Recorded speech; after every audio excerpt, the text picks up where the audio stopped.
Earth needs a hobby. One that's going to take a very long time to complete, and one that's going to require a lot of effort to complete. I suggest Earth's hobby be Mars. Everyone's heard of the Red Planet, and we've all heard of sci-fi movies of going to live on some desolate world and all the challenges that come with it. It's the farthest any human will ever be from home, and it's something out of a children's dream. Most people will say, I want to go to Mars. I want people to go to Mars. But it's not enough to just say, I want to go to Mars. You have to support people that are forwarding the progress. You have to petition governments to help fund Mars missions. You have to insist, I want to go to Mars. It's going to be the greatest mountain humanity has ever climbed, the most difficult challenge we've ever posed upon ourselves. But we've already got our shoelaces tied. We've already got the area scouted. We've done our warm-up stretches. We're getting ready to get going. We just need to hit the starting bell. So why haven't we done this yet? It's first of all very far away. It's a planet, but it looks like a star. It's just a little twinkle of light off in the distance, but that's nothing. The planet's ground is toxic. The dust will kill people if they breathe it in. Would-be colonists will die in weeks. The gravity is so low it will cause incredible atrophy of the muscles and bones. There's no radiation shielding, so people will get cancer very quickly. Problem after problem is in the way, but all of that is still yet small compared to the real problem of getting to Mars. Funding. Everyone knows Elon Musk and how much money that man makes. He's a guy who's used to working with big numbers. His prediction is $10 billion per person for a 12-man team. That's ridiculously high price. That's on the high end of things. Is he exactly accurate? We don't know, but that gives us a price range. On the other hand, we have a company from Sweden and Dutchland, who predict that they can build their rockets for about $6 billion, all the equipment, that's all it'll take.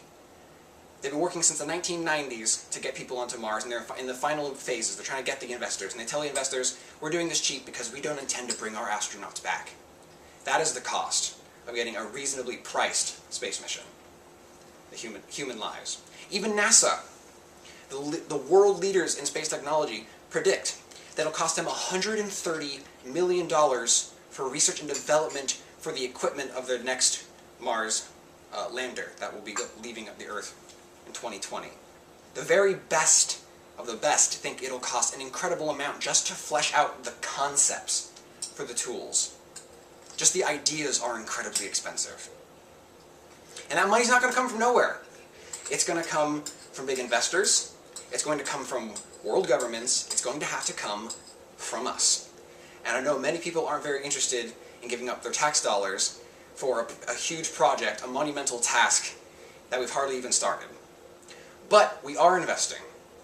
Very recently, the United States announced its new program to help continue funding Mars research, to help push towards putting people on Mars. And that is huge, because that is a world leader saying, we want to go to Mars. That is the first big step pointing in the right direction.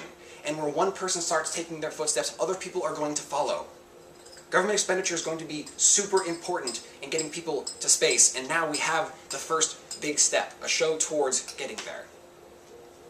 And as for actually not starting the project, well, we have started the project. We've landed multiple rovers on Mars, and they've learned a lot of things, but the most important thing they've taught us is that it's not as hard to land there as we thought. The most recent rover we landed, the Curiosity, had a very unique landing style.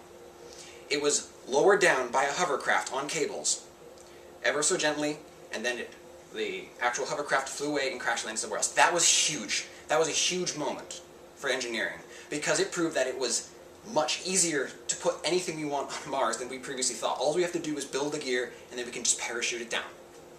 So all we have to do is build the tech. We know how to get there. We have the people trying to fund it. We just need the ideas. And that is what is important.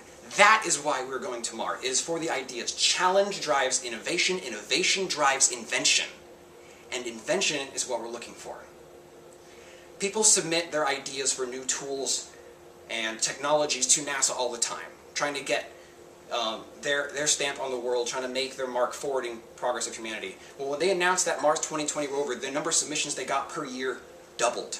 People were excited that people were taking on this crazy hard challenge of going to Mars. And that's just putting the rover on Mars. Imagine what happens when world governments all around start saying, yes, we're going to put money towards Mars. People are going to be inspired and technologies are going to be produced. And those technologies aren't just going to be for robots to look around on a big dusty rock. The same people who worked on the Apollo projects developed Intel Corporation. Satellite television, an incredibly popular invention, was developed due to the space programs of the 1900s.